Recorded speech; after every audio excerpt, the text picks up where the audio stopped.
வரன் தேடும் படலம் தமிழ் மேட்ரிமோனியில் இனிதே தொடங்கட்டும். 25 ஆண்டுகளாக நம்பகமான சேவை. கேமரா முன்னால பண்றதுக்கு பின்னாலேயே மூலையே ஆரம்பிச்சுருவாங்க சேட்டையை. என்ன பண்றீங்க, என்ன வேலை செய்ய விடுங்கடா, பணம் பேசிட்டா எப்படி இங்கே சீன் பண்ண முடியும் அப்படி போகும். ஒரு சின்ன ஒரு செக்ஸ் விஷயமா இருந்தால் கூட எதாக இருந்தாலும் அதை இல்லை வேணாம். இப்போ வேணும்னு கிண்டலாக கூட கேட்டால் கூட டேரக்டர் திட்டிடுவாரோ ஒன்றும் ஒரு வாயில் திணிச்சுக்கிட்டு அண்ணே. ஒரு ஜூக்குள்ள போகிறீங்க, உள்ள கரடி, சிங்கம், புலி, சிறுத்தை எல்லாம் லொட்டு லொசுக்கு அவ்வளோ நிற்கணும். இதுக்குள்ளே போய் கடைசியில் செவரை தொட்டு தீங்க ஆரம்பம். அவங்க டேரக்டர் ஒர்க் பண்ணாங்க, பேர் சொல்ல விரும்பல. தெரிஞ்சு பேசுங்க, தெரியா பேசுங்க. நீ மட்டும் பார்த்துக்கிட்டே இருந்து சீன புறா வெட்டினா என்ன அர்த்தம்? இந்த ஸ்பீடு ஓடுறது எப்படி ஒரு கொட்டடிக்கிறதா இருந்தால் கூட. சார் வணக்கம் ரெண்டு பேருக்கும். வணக்கம் வணக்கம். ரொம்ப ரொம்ப சந்தோஷம் சார், உங்கள் ரெண்டு பேரையும் ஒன்றா சந்திச்சு படத்தை பற்றி, கேங்கஸ் பற்றி நிறைய விஷயங்கள் கேட்டு தெரிஞ்சுக்க போகிறதில்ல. ஏன்னா வடிவேல் சாரை வந்து பெரும்பாலும் பேட்டிகளில் வந்து ரொம்ப அரிதாக தான் பார்க்க முடியும். ஸோ கேங்கஸ் இதுவும் கிட்டத்தட்ட ஒரு 15 வருஷம் கழிச்சு நீங்கள் ரெண்டு பேரும் சேர்ந்துருக்கீங்க அப்படின்னும் போது சாரோட முகத்தில் ரொம்ப சந்தோஷத்தை பார்க்க முடியுது. சந்தோஷமாக படம் பற்றி நிறைய இடங்களில் பேசிகிட்டு இருக்காரு, ஃபங்க்ஷன் உட்பட. ஸோ உங்களுக்கு எப்படி சார் இருக்குது சாரோட படத்தை ப்ரமோட் பண்ணுறது, அதுக்கப்புறம் ஒர்க் பண்ணதை பற்றி பேசலாம்? இல்லை, ஆஸ் அ ப்ரொடியூசராக சொல்கிறேன். ஏன்னா வடிவேல்னை வந்து அவ்வளோவா சினிமா கேமரா முன்னாடி தான் வந்திருக்காரே தவிர பேட்டின்னு வர்றது வந்து ரொம்ப கம்மி தான். அவர் இந்த படத்தில் வந்து இவ்வளோ இன்வால்மெண்ட்டோட பண்ணும்போது ஆஸ் அ ப்ரொடியூசரில் நாங்களும் ஒருத்தர், because AC Shanmugam sir producer, நான் வந்து கூட பண்ணிகிட்ருக்கோம். இப்போ ப்ரொடியூசர் முறையில் ரொம்ப சந்தோஷம். அதே நேரத்தில் டைரக்டருங்கிற முறையில் இந்த படத்து மேலே அவர் இவ்வளோ பால்ஸாக அன்பு வச்சிருக்காருன்னு தெரியும் போது அது இன்னொரு டபுள் மடங்கு சந்தோஷம். Super sir. Right sir. இப்போ நீங்கள் எத்தனையோ இயக்குனரோட நீங்கள் ட்ராவல் பண்ணியிருந்தாலும் அப்போலேருந்து இப்போ வரைக்கும் சுந்தர் சார் கூட ஒர்க் பண்ணும்போது மட்டும் ஒரு தனி ஒரு ஃபீல் எங்களுக்கு பார்க்கும்போது ஒரு என்டர்டைன்மெண்ட் ஜாலியாக இருக்குது. உங்களுக்கு எப்படி இருக்குது சார்? காமெடி சம்மந்தப்பட்ட விஷயம் நிறையா கிடைக்குங்கிற ஒரு சந்தோஷம். ஆமாம், முந்தைய விட இப்போ ஒரு கொஞ்சம் சேஞ்சு அவர்கிட்ட. என்ன சார் ஒரு மாற்றம் இருக்கும்? என்ன மாற்றம் எப்படி சொல்கிறது, நகைச்சுவையில் கிடையாது. அதில் சில விஷயங்கள்லாம் பழைய படங்களில் நாங்கள் என்ன செய்வோம்னா ஏதாச்சும் ஓப்பனாக கொஞ்சம் அப்படியே லேசாக சின்ன ஒரு இதெல்லாம் இருக்கும். ஆனால் இப்போ அதில் ஒரு சின்ன ஒரு செக்ஸ் விஷயமா இருந்தால் கூட எதாக இருந்தாலும் அதை இல்லை வேணாம் அப்படின்னு அவரே சொல்லுவார். இப்போ அதை நான் கேட்டு ஆச்சரியப்படுவேன். சூப்பர். என்னன்னு அப்போ இல்லை, அது கமர்ஷியல் தான். அது ரொம்ப தேவைப்படுது மக்களுக்கு, சில படம் பார்க்குற பசங்க. இப்போ நம்ம இப்போ நம்மளும் ஓவராக பண்ண ஆரம்பிச்சிட்டாங்கண்ணே பூரா, அதனால் நம்ம கொஞ்சம் அளவாக பண்ணிக்குவோம் அப்படின்ட்டு நகைச்சுவையில் கூட வராத அளவுக்கு பார்த்துக்குவாரு. அது ரொம்ப அவர்கிட்ட எனக்கு ஒரு ஆச்சரியத்தை உண்டாச்சுது. ஏன்னா உண்மையான என்ன சொல்றது. ஆமாம், அது ரொம்ப. ஏன்னா ஆனால் என்ன சொல்றாரு, இவர் எப்பவுமே அந்த மாதிரி டாபிக் பேச மாட்டார். முதல்ல இவரே பார்த்தீங்கன்னா கொஞ்சம் தப்பி தவறி வர்ற மாதிரி இருந்தால் கூட வேணான்றானே, பார்த்துக்கோங்கண்ணா இது தேவையானு வேண்டாண்ணான்ட்டு. அதனால இப்போ நானே பரவாயில்ல கொஞ்சம் வைக்கலாமான்னு சும்மா வேணும்னு கிண்டலாக கூட கேட்டால் கூட வேணாம்னே வேறு சும்மா நம்மளுக்கு எதுக்குன்னு அப்படின்ற அளவுக்கு. ஏன்னா எங்க ரெண்டு பேரோட மெயின் ஆடியன்ஸ் பாத்தீங்கன்னா ஃபேமிலி. ஏன்னா போதும் ஆடியன்ஸை பத்தி புரியறதுனால சொல்லுங்க. மெயின் ஆடியன்ஸ் பாத்தீங்கன்னா அந்த ஃபேமிலி ஆடியன்ஸ், நிறைய ஃபேமிலி ஆடியன்ஸும் குழந்தைகள் தான் வந்து எங்களோட ஃபர்ஸ்ட் ஆடியன்ஸ். அதே மாதிரி இப்போ இருக்கிற யங்ஸ்டர்ஸ் எல்லாம் கூட பாத்தீங்கன்னா அவங்க இதெல்லாம் எதிர்பார்க்கறதே கிடையாது. மெச்சூரிட்டி வரும் இல்லையா காலத்துக்கு தகுந்த மாதிரி. ஆனால் இப்போ நீங்கள் சாருமே நிறைய இடத்துல சொல்லியிருக்காரு சார். இப்போ உதாரணத்துக்கு இப்போ நீங்கள் ரெண்டு பேரும் உங்கள் டைரக்ஷனில் சார் நடிக்கிற போது தான் சரி, ரெண்டு பேரும் சேர்ந்து நடிக்கிற மாதிரியான விஷயங்களா இருந்தாலும் சரி, ஸ்பாட்டில் இம்ப்ரவைஸ் பண்ண விஷயங்கள் தான் நிறைய அப்படின்றத சுந்தர் சார் வந்து நிறைய இடங்களில் சொல்லியிருக்காரு சார். ஸோ நீங்கள் ரெண்டு பேரும் இருக்கிற ஸ்பாட் எப்படி இருக்கும்? அது ரெண்டு ஆக்டராகவும் இருக்கலாம், இல்லை ஒரு டைரக்டர் ஆக்டராகவும் இருக்கலாம். அதை பற்றி ஷேர் பண்ணலாமா சார்? ஒன்று வடிவேல்னு இருந்தாலே அது வந்து அதுக்கு ஷார்ட் இடமே கலகலப்பாக இருக்கும். அவர் திரையில மட்டும் சிரிக்க வைக்க மாட்டார். கேமரா முன்னால் பண்ணுறதுக்கு பின்னாலேயே மூலையே ஆரம்பிச்சிடுவாங்க சேட்டையை. கேமரா முன்னால் வர்றது அப்புறம் தானே கேமரா முன்னால் வருது. கேமராவுக்கு பின்னால் நிறைய நம்ம பண்ணுற காமெடியெல்லாம் கிட்டத்தட்ட பல விஷயங்கள் பேச்சு போகிறாங்கன்னு கலகலகலன்னு இருந்துச்சா அதுக்கப்புறம் அந்த மூடோடு உள்ளே இறங்குவோம். இறங்கும்போது இன்னும் உங்களுக்கு எனர்ஜி கிடைக்கும்ல. அதில் நாங்கள் ரெண்டு பேரும் கைதேர்ந்த ஆளுன்னு நினைக்கிறேன். நகைச்சுவை படம் பண்ணுறோம், எந்நேரம் ஜாலியாக தான் இருக்கணும். அதுலேயும் யாராவது டெக்னீஷியன் கடுப்பேற்றிடுவான் அவளை. ஏய் என்னடா பண்ணுறீங்க, என்ன வேலை செய்ய விடுங்கடா, பணம் பேசிக்கிட்டா எப்படா இங்கே சீன் பண்ண முடியும் அப்படி போகும். ஏன்னா நல்லா ரசித்து போயிட்டு இருக்கும்போது அங்கே கத்தி போகிறோம். அங்கிட்ட ஒரு 10 பேர் நின்று பேசிக்கிப்பான், அங்கிட்ட ஒரு 10 பேர் நின்று பேசிக்கிப்பான். டக்குன்னு எனக்கு ஒன்று பூரா பறந்துடுவாங்க. அப்புறம் வாங்கினேன் வேலை செய்ய விடுறீங்களாடா, ஏன்டா பண்ணுறீங்க, ஏன் நல்ல நகைச்சுவை ஓடிக்கிட்டு அங்கே. அதுலேருந்து வந்தது டைலாக்லாம் அது பெர்ஃபார்மன்ஸ் பண்ண விடுங்கடா, பெர்ஃபார்மன்ஸ் பண்ண விடுங்கிறாங்க. அது வந்து அந்த இது ஓகே வேலை செய்ய விடுங்கடா, ஏன்டா கொஞ்சம் இருக்குடா அப்படின்னு பாரு. அப்புறம் அதுக்குள்ளே பேசிடுவோம் கம்முன்னு இருப்பாங்க. அது நியாயமான கோவம்ல. அந்த மாதிரி அது ஒரு தனி சந்தோஷங்க. ஆக்சுவலா என்ன, இப்போ அவர் கூட சேர்ந்து நடிக்கும் போது என்ன ஒரு சந்தோஷமான விஷயமா இருக்குன்னா, ரெண்டும் நடிச்சிட்டு இருப்போம். பட் ஒரு கண்ணு கேமராக்கு பின்னாடி, இப்போ என்னதான் உங்கள்கிட்ட பேசினாலும் கேமராமேன் கொஞ்சம் மூவ் பண்ணா கூட நமக்கு தெரியும். அந்த மாதிரி அவர் ஷார்ட்ல அவர் கூட நடிக்கும் போது ஒரு நல்ல ஒரு அற்புதமான விஷயம் என்ன நடக்கும்னா, எல்லாரும் சிரிச்சிட்டு இருப்பாங்க. நமக்கு சைட்ல தெரியும், நமக்கு எல்லாமே சிரிக்கிறது, அதை ரசிக்கிறதுங்கிறது அது வந்து ஒரு சந்தோஷமான விஷயம். அதாவது ஒரு டைரக்டரா நம்ம மானிட்டர்ல பார்த்து ரசிக்கிறதுங்கிறது வேற, இன்னொன்னு படம் பார்த்து அதுக்கப்புறம் பின்னாடி மற்றவங்களோட ரியாக்ஷன் வர்றது வேற. ஆனா கேமரா ஓடும் போது இந்த சைட்ல இருந்து அந்த ரியாக்ஷன் பாக்குற சந்தோஷம் இருக்கு பாத்தீங்களா, அது வந்து தனி. அது இவர் கூட நடிக்கும்போது மட்டும்தான் அந்த ஒரு பேரானந்தம் அனுபவம். சத்தமா சிரிச்சா டைரக்டர் திட்டிடுவாரோ ஒன்னும் வாயில துணி திணிச்சுக்கிட்டு. ஆமா, இப்ப நான் ஒரு சீன்ல நான் எத்தனை சீன் இருக்கு சொல்லலாம், நிறைய சீன் இருக்கு. அதில் ஒரு சீன்ல வந்து ஏதோ ஒரு சாவி மேட்ல, ஒரு லாக்கர் மேட்ல போய் நான் ஏதோ காமெடி பண்ணிட்டு இருக்கேன், ஷோலாவை பண்ணிக்கிட்டு இருக்கேன். ஆமா, இப்போ அந்த படத்துடைய மியூசிக் தேட்டர் வந்து அன்னை பக்கத்துல மானிட்டர்ல உட்கார்றாரு, இங்க மானிட்டர் இருக்கு, இவர் பார்த்துட்டு இருக்காரு. அந்த மியூசிக் தேட்டர் உட்காந்து சிரிப்பாட்டக்க முடியல. இவர் சீன் போயிட்டு இருக்கு, எனக்கு தெரியல, விழுந்து கண்ணெல்லாம் தண்ணி. யாரு? மியூசிக் சத்யாவு.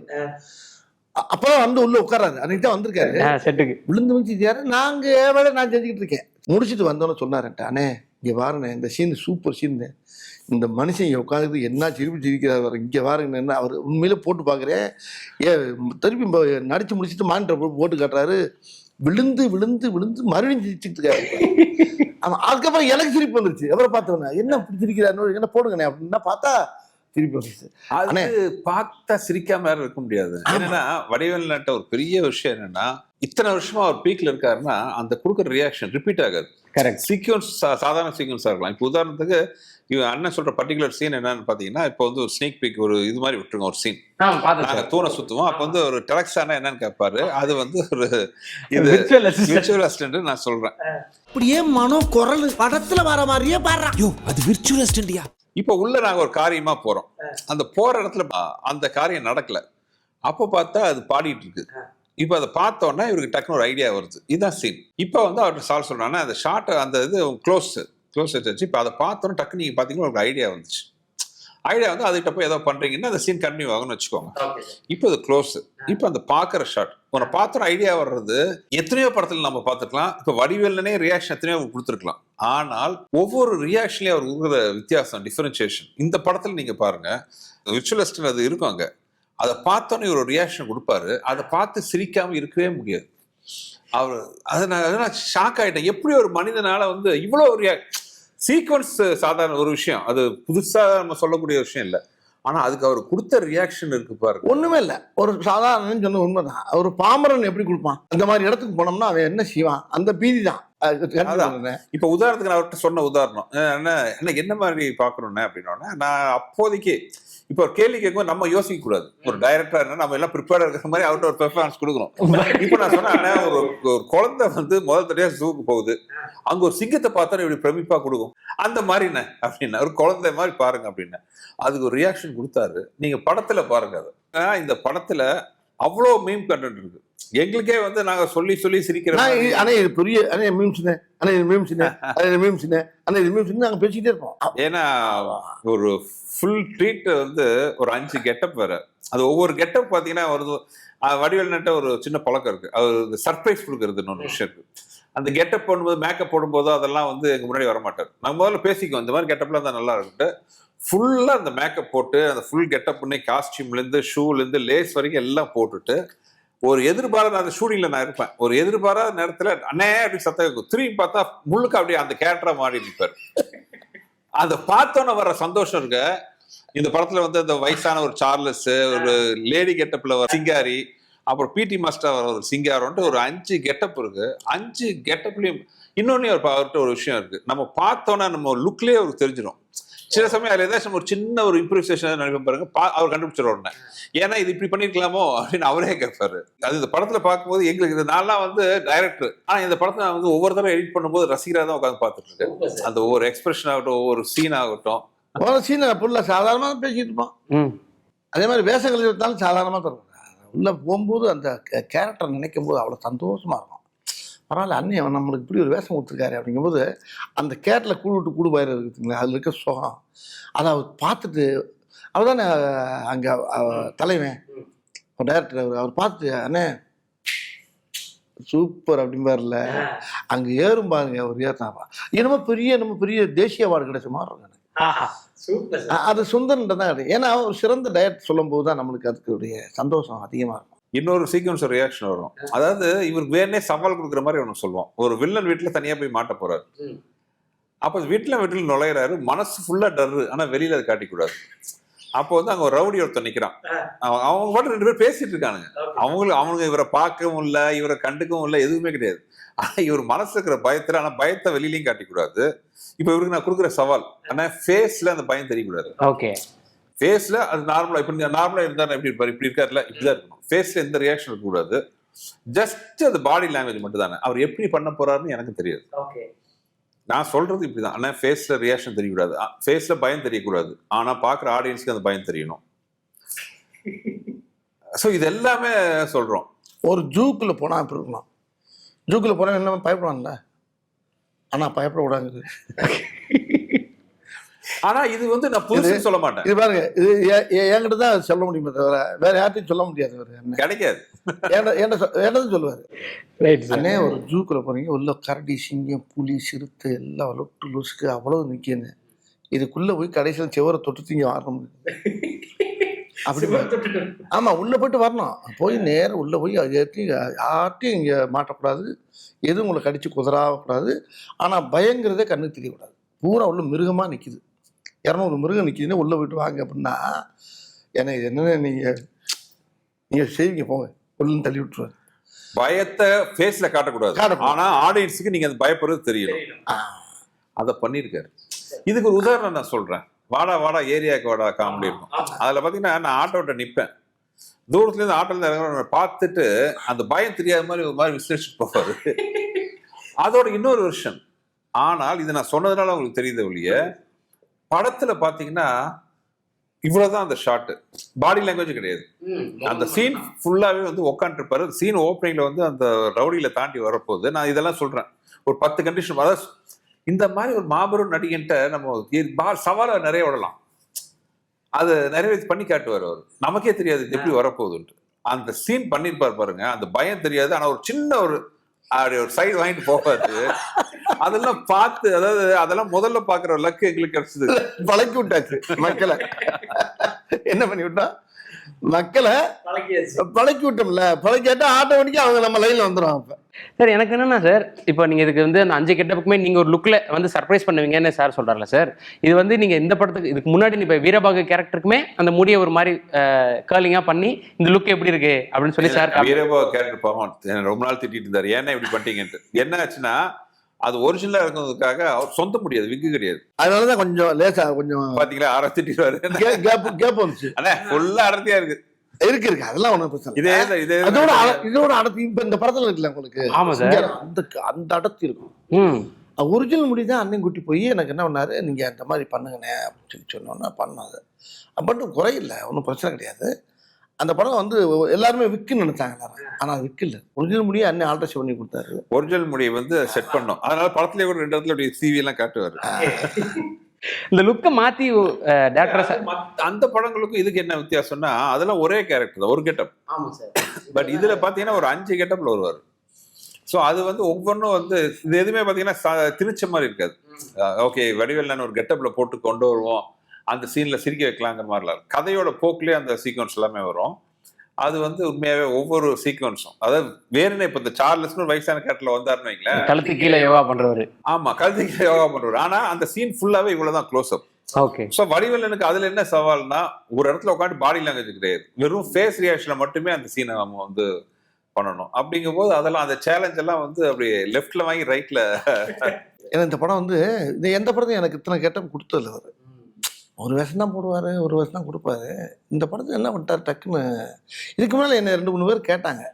ஒருத்தர் கேட்டார், யாரோ ஒருத்தர் கேட்டார், அண்ணே ஒரு வடிவேல் வர்றானே, ஒரு வடிவேல் போய் ஒவ்வொரு ஊர்ல போய் ஒவ்வொரு வடிவேலை சந்திக்கிறானே, 10 வடிவேல் அப்படின்னாரு. அது சரியாக வருமானே. பட் அவர் சொன்னது ஓகே. ஆனால் அந்த ஸ்கிரிப்ட் கேட்டேன், அவர் இது இல்லை. இது மாதிரி விஷயம்லாம் சுந்தர்ஜி பண்ணாருன்னா நல்லா இருக்குமே அப்படின்னு நினச்சிக்கிட்டு இருக்கேன். இந்த படம் பண்ணுறதுக்கு முன்னால் அந்த கதை வருதுன்ட்டு. அப்போ வந்து இவர்கிட்ட பேசும்போது அண்ணன் சொல்கிறாரு, அண்ணன் இதில் ஒரு 6-5 கெட்டப் போடணும் பொண்ணு அப்படி வரும் போட்டுருக்கேன்னு. ஆனால் ரொம்ப மெனக்கட்டோம், ரொம்ப சிரமப்பட்டோம், கஷ்டப்பட்டோம். சும்மா ஈஸியாலாம் பண்ண முடியாது.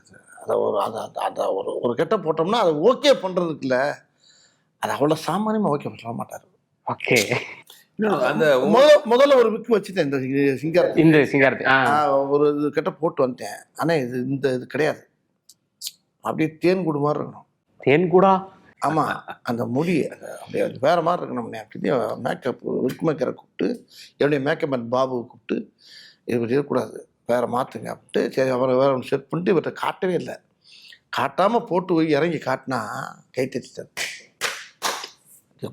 Total unity class first day அப்படியே பண்ணாரு. அதே இது அதில் ஒரு நாள் ஏதாச்சும் பிசைந்தா கூட கண்டுபிடிச்சிருவார். அண்ணே இந்த லைட் விளையிருக்கு பாருங்க, பாபண்ணே வாங்கினேன் மேக்கப் பண்ண அண்ணே பாபண்ணே மாட்டேன் அவன் கூப்பிட்டா சரி பண்ணி விட்டுருவாரு.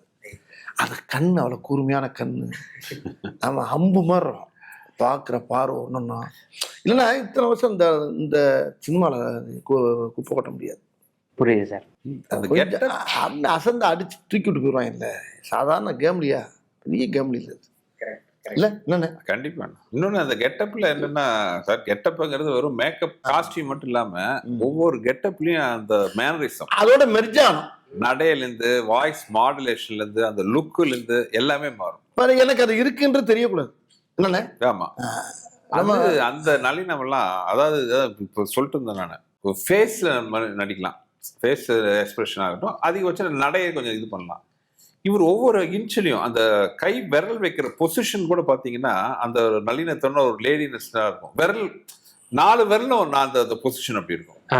அதெல்லாம் பார்க்க உண்மையாவே எனக்கு ஆச்சரியமா இருக்கும். ஓகே, நம்ம ஒரு கெட்டப்பா சொல்றோம், இந்த மாதிரி சீன் வரும், இந்த மாதிரி வேணும்னு சொன்னாலும் அதை எக்ஸிக்யூட் பண்ணி நம்ம கண்ணு முன்னாடி நம்ம நினைச்ச ஒரு கதாபாத்திரம் வந்து ஒரு நம்ம நினைச்சதை விட ஒரு 200% மேல அது ஸ்க்ரீன்ல வரும்போது, கேமரா பின்னாடி இருந்து பார்க்கும்போது அவ்வளவு ஆனந்தமா இருக்கும். தமிழ் சினிமாவில் வந்து பெரும்பாலும் எத்தனை டேரக்டர் இருக்காங்க, அது ஒரு சில டேரக்டர் இருக்குது.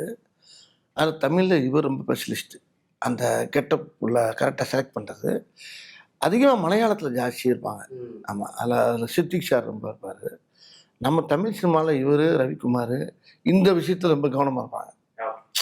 இந்த கெட்டப் சேஞ்ச் இருக்குல்ல, அதை கரெக்டாக பிடிப்பாங்க. அது என்னன்னு எல்லாரும் கெட்ட போட முடியாது, எல்லாருக்கும் நிக்காது.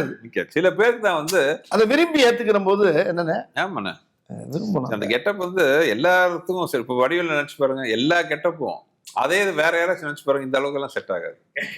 ஸோ அப்படி இருக்கும்போது தான் நம்மளுக்கு அப்படி யோசிக்க தோணுது. அதே மாதிரி பிரபுதேவா ரொம்ப இந்த மாதிரி விஷயத்த ரொம்ப கவனமா இருப்பார். இந்த கொண்டை வைக்கிறது, இந்த போக்கிரி, அது போக்கிரில அந்த மாதிரி அவர் அந்த டைரக்ஷனாக பார்த்தாருன்னா அவர் வேற மாதிரி இருப்பார். கிட்டத்தட்ட அன்னை மாதிரி தான். உங்கள்கிட்ட எப்படி சார் ஒரு சீனை சொல்லுவாருன்றதை நீங்க?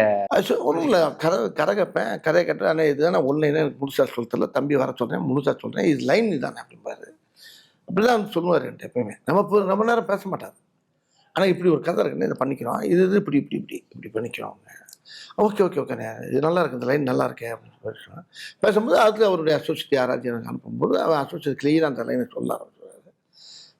பூரா கதை பண்ணிவிட்டு பூரா வந்து என்கிட்ட சொல்லுவார். சொல்கிறப்ப அதில் எங்கெங்கே செதுக்கணுமோ அங்கேருந்து ஆரம்பிச்சிடுவான்.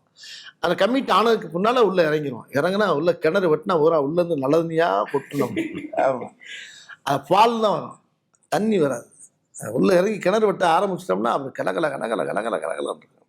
உப்பு தண்ணியே வராது, உள்ள பசும்பால் தான் வரும். அவன் மக்கள் நல்லா பாருங்களாம் அந்த படத்தை. Right sir. ஆனால் சார் வந்து கதை சொல்லும்போது அவ்வளோவா ஒரு காமெடி சீனாக இருந்தால் கூட சிரிக்க கூட மாட்டார் அப்படின்னு நீங்கள் சொல்லி விகடனோட இன்டர்வியூவில் இப்போ கேங்க சமயத்தில் தான் நீங்கள் கொடுத்துருந்தீங்க. ஏன் சார் அப்படி இல்லை, அது அப்படி உள் வாங்கிட்டு இருக்கீங்க? கதை கேட்கும்போது இது கரெக்டாக சொல்கிறாரா அண்ணன் பார்த்துட்டு தான் இருந்தேன். எல்லாருமே பெரும்பாலும் ரொம்ப டைரக்டர் பார்த்துட்டு அண்ணே தண்ணி கொஞ்சம் கொடுங்க அப்படின்னு வாங்கி தண்ணியெல்லாம் குடிப்பாங்க. ஏன்னா நம்ம அவங்கள்ட்ட கக்க சிரிச்சுட்டு கடைசியில் படம் கிளைமாக்ஸ் நல்லாலாம் போச்சுன்னா அந்த படம் பண்ண மாட்டேன்ட்டுருவோம். நான் அப்படி இல்லை. இப்போ இவர் சொல்லும்போது இவர் என்ன சொல்ல வர்றாரு அண்ணன் அப்படிங்கிறத ஃபுல்லாக கேட்பேன். கேட்டு அப்படி ஃபுல்லாக கேட்டால் எனக்கு ஏறினோன்னு அப்புறம் அவரே அண்ணே நான் சீனை பிரிக்கலைன்னா லைன் மட்டும் சொல்கிறேன்னுன்றாரு. சொல்லும் போது தெரிஞ்சுவோம் எனக்கு அவர் இதுக்குள்ளே என்னமோ வச்சுருக்காரு, அட்டகாசம் பண்ணி வச்சுருக்காரு அவன் பார்த்தா அசோசியேட் அனுப்பிச்சுட்டு அவனுக்கு தெளிவாக பேச விட்டு மற்ற வேலையை பார்க்க ஆரம்பிச்சிடுவாரு. அப்புறம் நான் அவன்கிட்ட ஃபுல்லாக ஒரே அடி எல்லாம் கேட்குறப்ப அது எங்கேயும் போயிடும். அங்கே ஆரம்பிச்சிட்டோம்னா அதான் சொல்லல, உள்ளே போயிட்டோம்னா அப்புறம் பசும்பால் தான். அவன் இறைவன் வந்துடும், மழை பெய்யும். ஆமாம், அழகாக ஆனந்தமாக ஆரம்பிப்போம். ரொம்ப இன்ட்ரெஸ்டிங்காக இருக்கும். நல்ல டீம். அதான் சொல்லுவாங்கல்ல sir, comedy is serious business.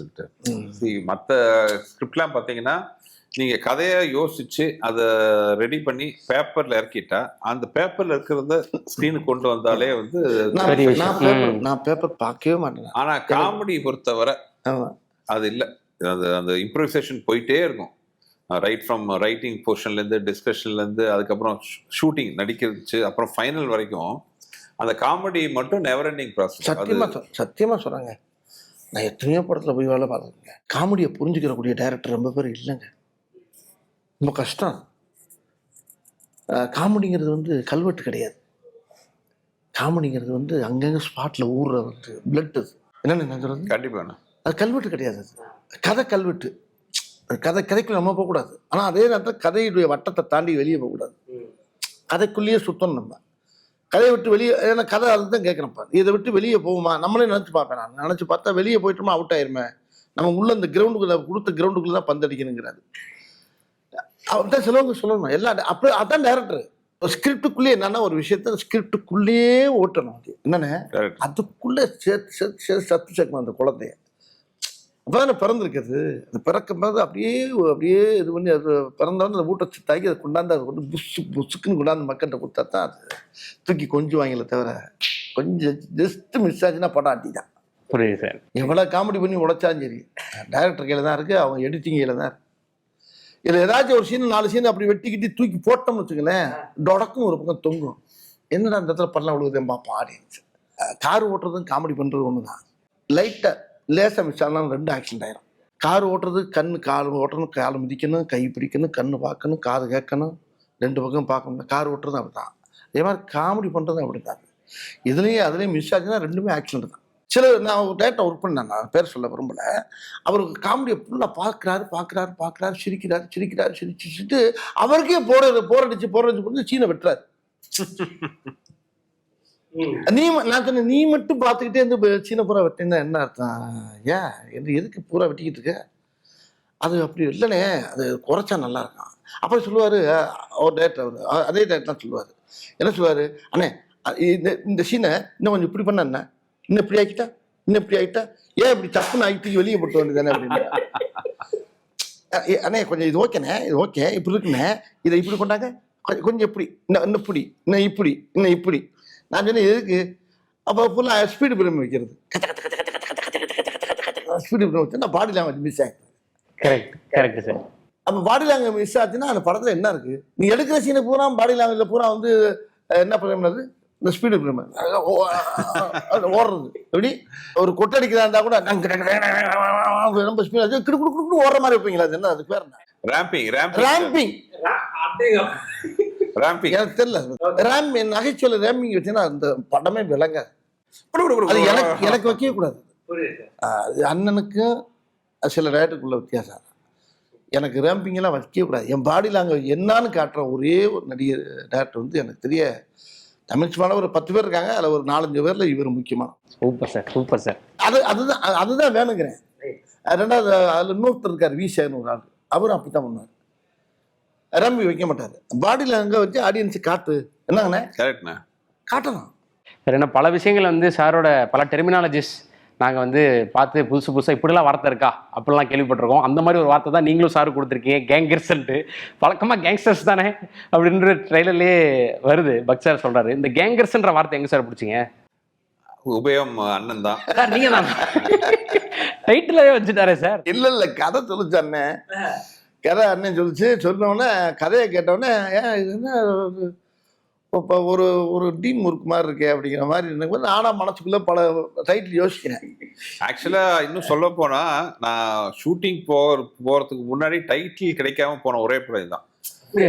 So title யோசிச்சுட்டு இருக்கோம். அப்புறம் எனக்கு என்னன்னா இது வந்து ஒரு கேங்காக பண்ணுற கேங்ஸ்டர்ஸ். ஆனால் இவங்க கேங்ஸ்டர்ஸ் இல்லை. நீங்கள் பார்த்தீங்கன்னா ஒரு சாதாரண ஒரு பள்ளிக்கூட வாத்தியார், ஒரு ஆட்டோ டிரைவரு, பார் ஓனரு, இந்த மாதிரி நீங்கள் ரியல் ஆட்டோ டிரைவர், ஒரு அடியாள், இந்த மாதிரி ரியல் லைஃப்ல ஒரு கான்ஸ்டபிள், இந்த மாதிரி ரியல் லைஃப்ல பாக்குற கேரக்டர். இவங்க கேங்ஸ்டர்ஸ் கிடையாது, இவங்க டுபாக்கூர்ஸ். சோ இந்த கேங்ஸ்டர்ஸ் இருந்தா நல்லா இருக்கும், ஆனா கேங்ஸ்டர்ஸ் வைக்க முடியாது. வேற எந்த டைட்டில் வச்சாலும் லென்த்தா வருது. அப்பதான் அவனால ஷூட்டிங்ல கேட்கிறாரு, என்னென்ன டைட்டில் அப்படின்னாரு. நான் சொன்னேன் இல்ல என்ன வச்சிருக்கீங்கன்னு கேட்டேன். சொல்லுண்ணே. அதான் அப்புறம் யோசிச்சுட்டு இல்லைண்ணே இந்த மாதிரி கேங்ஸ்டர்ஸ்ண்ணே. பட் வேற 2-3 டைட்டில் சொன்னார் அண்ணன். நான் இந்த இங்க ஹிந்தில வந்து கேங்ஸ் ஆஃப் வாசிப்பூர் இருக்கு, ஆமா சார், அந்த மாதிரி வைக்கலாமா? இல்ல அது ஓஷன் 11 இருக்கும், அந்த ஓஷனுங்கிறது 20 பேர் 11, அந்த மாதிரி இந்த இவனோட கேங் அப்படி வைக்கலாமா? இந்த மாதிரி நிறைய யோசிச்சுட்டு இருந்தா அதெல்லாம் சொன்னேன் நான். நான் அப்ப இங்கிலீஷ் பேச தெரியாம அண்ணே கேங்கர்ஸ்னு வச்சிருந்தா நல்லா இருக்குமாண்ணே அப்படின்னு. அண்ணே இங்க வாங்க அப்படின்னாரு. தெரிஞ்சு பேசுங்க தெரியாம பேசலாம், கேங்கர்ஸ்ன்னு சொல்லி காமெடியா சொல்றீங்களா அப்படின்னு கேட்டாருங்க. மானிட்டில் உட்காந்து பேசிக்கிட்டு இருக்கோம் நாங்க 2 பேரும் மட்டும். தெரியாம தான் சொல்றேன், தெரிஞ்சான்னு சொல்றேன் கேங்கர்ஸ்ன்னு. இல்லைண்ணே ஒரிஜினல் பேர் என்ன தெரியுமா இருக்குது, கேங்ஸ்டர் அப்படின்னாரு. அப்படியா? இல்லை ஆனந்தவனில் சொல்கிறப்ப தான் ரொம்ப இன்ட்ரெஸ்டிங்காக இருக்குது. கேங்ஸ்டர் அப்படின்னாரு. ஓ ஒரிஜினல் பேர் கேங்ஸ்டரா? இல்லையா வாயில் கேங்கர்ஸ்னு வருதுனே அப்படின்னு. அப்புறம் டக்குன்னு போய் டிஸ்கஸ் பண்ணி அண்ணே இதுதான் பேர் டக்குன்னு. இல்ல அவர் பாட்டுக்கு ஒரு இன்னசென்ட்டா சொல்லிட்டு போயிட்டாரு. அண்ணா கேங்ஸ்டர்ஸ் தானே வார்த்தேன். அப்படியா நம்ம கேங்கனா கேங்ஸ்டர் இதுன்னு போயிட்டாரு. இங்கிலீஷ் தெரியாது எனக்கு, அதிகமா இங்கிலீஷ் படிக்க கிடையாது. வீட்டுல பிள்ளைலாம் நல்லா படிச்சிருக்காங்க, பிள்ளைலாம் பூரா CA முடிச்சிருக்காங்க, நல்லா பசங்களாம் நல்லா படிச்சிருக்காங்க. நம்ம படிக்காத வெறியில பிள்ளைல படிக்க வச்சிட்டோம். நம்மளுக்கு இங்கிலீஷ்னாவே கொஞ்சம் அரட்டி தான். ஆனா நான் தெரியாம சும்மா பெரிய மேதாவி மாதிரி அண்ணே கேங்ஸ்டர் வைங்கண்ணே கேங்ஸ்டர் வைங்க அப்படின்னு. இல்லை அப்புறம் பார்த்தா ஒரிஜினல் பேரே வேறையா, ஆனா அதையும் வச்சு விட்டாரு. 2 டைட்டில் உள்ளத்தெளித்தா வந்து கார்த்திக் சார் வச்சு பண்றேன். அப்போ ஒரு நாள் ஷூட்டிங்ல கார்த்திக் சார் கேட்டாரு, ஏன் பாஷ் உள்ளத்தெளித்தா அப்படின்னு. இல்ல சார் எனக்கு வந்து காதலிக்கு நேரம் இல்லை ஒரு படம் பண்ணணும் அப்படின்னு ஆசை. அப்போ அதுல முத்துராமன் சார் நடிச்சுதாரு, உங்க அப்பா நடிச்சிருந்தாரு. ஸோ அதுல இருந்து ஒரு சாங்கே எடுத்து வச்சுட்டு உள்ளத்தை அள்ளி கொஞ்சம் தா தா தான் வார்த்தை வரும். ஒன்னு கார்த்திக் சார் சிரிச்சுட்டு, இல்ல பாஷ் தப்பு, அது நெஞ்சத்தை அள்ளி கொஞ்சம் தாத்தா அப்படின்னு. ஐயோ தப்பாவா டைட்டில் வச்சோம், தப்பா டைட்டில் வச்ச டைட்டிலா உள்ள தெளித்தான். ஆல்ரெடி அனௌன்ஸ் எல்லாம் பண்ணியாச்சு, மாத்த முடியல. சரி நெஞ்ச தெளித்தான் மாத்தலாமான்னா முடியாத காரியம், ஆல்ரெடி அனௌன்ஸ் பண்ணிட்டோம். ஸோ தப்பா வச்ச டைட்டில் அது. அந்த மாதிரி கேங்கர்ஸ்ங்கிற வார்த்தையே இல்லை. வடிவேல் சொன்னோன்னே எனக்கு வந்து சொல்லிட்டு போயிட்டேன். நல்ல உதாரணம் யோசிக்கிறேன், ஏன்னா கேங்கர்ஸ் ஆனா நல்லா இருக்கு வார்த்தை. கேங்ஸ்டர்ஸ் இருக்கிற அளவுக்கு எங்க கூட்டம் ஒர்த்து இல்ல, கேங்கர்ஸ் ஒரு புது வார்த்தை. உடனே எல்லாம் வெக்கெட்லாம் கூப்பிட்டு எல்லாம் நின்று உட்காந்து பேசுறது இந்த மாதிரி சொல்ற கேங்கர் வார்த்தை நல்லா கேட்சியா இருக்கு. ஆமா சார் நல்லா இருக்கு நல்லா இருக்குன்னு அதே இஷ்டம். இப்ப எனக்கு என்ன சென்டிமெண்ட்னா தப்பா வச்ச ஒரு டைட்டில் உள்ள தெளித்தா சக்க போட்டு போட்டுச்சு பை ஆண்டவன் சென்டிமெண்ட் எல்லாம் பயங்கரமா. ஆனா பாருங்க இந்த டைட்டில் வச்சோடனே நான் ஷூட்டிங் தான் பிக்ஸ் பண்றாங்க எல்லாம் பண்ணிட்டாரு அண்ணன். எல்லாம் வச்சோன்னு பார்த்தீங்கன்னா ஷூட்டிங் மலமல மலமல மலமல மலமல மலமல மலமலன்னு போகுங்க. இறைவனுக்கு தான் நன்றி சொல்லணும். சிறப்பு சார். அதுக்கு தான் இந்த அவர் இந்த முருகனுக்கு அந்த முடியை போய் எடுத்து வந்தார். ஏன்னா அவ்வளோ தெய்வத்துடைய அனுகிரகம் இந்த படத்தில் எங்களுக்கு நிறையா கிடச்சி. பேச ஆரம்பிச்சோன்னே ஷூட்டிங் முடிஞ்சு போச்சுங்க. நானும் பல வருஷம் கழிச்சு சேர்ந்துருக்கீங்க. சொன்னேன் ஆனால் ஃபர்ஸ்ட் அவர் கேட்டு என்கிட்ட 20 நாள் என்னமோ தான் சொன்னார். ஆனால் 30 நாள் 20 நாள் இருங்க, 30 நாள் நல்லா எடுங்கினேன். அப்போ சொன்னார் நானே கூட ஒரு 6 5 நாள் 7 நாள் எடுப்போம். நான் எடுங்கினேன். நல்லா படம் பூரா நல்லா மக்களை சிரிக்க வைக்கிறதுக்கு என்ன செய்யணுமோ நம்ம சேர்ந்துருக்கேன் ரொம்ப நாள் சேர்ந்து. ஆனால் சும்மா சேர்ந்து நம்ம போய் பண்ணுற வேஸ்ட். என்ன ஏன்டா சேர்ந்து இன்னொரு 15 வருஷம் பிரிஞ்சுக்கலாம்டான்னா தப்பா போயிருங்களா? ஏன் நீ சேராமே இருந்துக்கலாமா, இப்படியே ஊரை விட்டு போயிருக்கலாமே, அப்படி ஆயிடக்கூடாது. இல்ல அதுக்காகவே நாங்க என்ன பண்ணோம், உள்ள 2 பேரும் இணைஞ்சு அப்படியே அடிச்சா அடி பூரா சிக்ஸர் தான். 24th ரிலீஸ் பாருங்க தியேட்டர்ல மக்கள் பார்த்து இதை வந்து சந்தோஷமா கொண்டாடி எங்களுக்கு ஒரு வெற்றி பரிசா. நிச்சயமா சார், மக்களுக்காகவே எடுக்கப்பட்ட படம். Right sir. ஏன்னா சாரோட படங்கள் சமீபமா அரண்மனை 4 பயங்கர ஹிட், மதகஜராஜா இவ்வளவு வருஷம் கழிச்சு வந்து அது சூப்பர் டூப்பர் ஹிட். இப்ப கேங்கர்ஸ் வந்து அடிச்சு மதகஜராஜாலாம் வந்து எவ்வளவு நாள் சென்று பாருங்க. அதெல்லாம் மார்ச்சுரிக்கு போயிருக்கு, உள்ள போயிட்டு உயிரோட வருது பாருங்க வெளியே. அப்ப கடவுளுக்கு எவ்வளவு நன்றி சொல்லுவாங்க. நல்ல படங்கள் வந்து எங்கேயுமே சாகாது.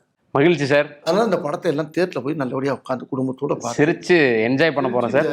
ஏப்ரல் 24 கேங்கர்ஸ் நல்ல ஒரு சந்தோஷமான ஒரு சம்மர் ஸ்பெஷலா குடும்பத்தோட சந்தோஷமா போய் பார்த்து சிரிச்சு சந்தோஷப்படுத்தி எங்களையும் சந்தோஷப்படுத்தணும் ஆடியன்ஸ் கேட்டு ஊக்கம் கொடுத்து சந்தோஷப்பட்டா நாங்கள் இதுக்கு மேலே இன்னமும் நாங்கள் நிறைய வேலை செய்ய உங்களுக்கு காத்து ஐயோ அதுக்கு தானே காத்திருக்கோம். இல்லை கரெக்ட் சார். ஸோ தொடர்ந்து நிறைய படங்கள் பண்ணுங்க சார். சேர்ந்து நிறைய விஷயங்கள் வந்து எங்களுக்கு என்டர்டைன்மெண்ட் கொடுத்துட்டே இருங்க சார். ரொம்ப நன்றி சார் உங்களோட நேரத்துக்கு. படம் வெற்றி பெற வாழ்த்துக்கள் சார். நன்றி சார். மகன் மகளுக்கு வரன் தேடுறீங்களா? கவலைய விடுங்க. உங்களுக்காகவே நம்பகமான வரன் பார்க்கும் சேவையை 25 ஆண்டுகளுக்கும் மேலாக செய்து வருகிறது தமிழ் மேட்ரிமோனி. இப்பவே ரெஜிஸ்டர் பண்ணுங்க.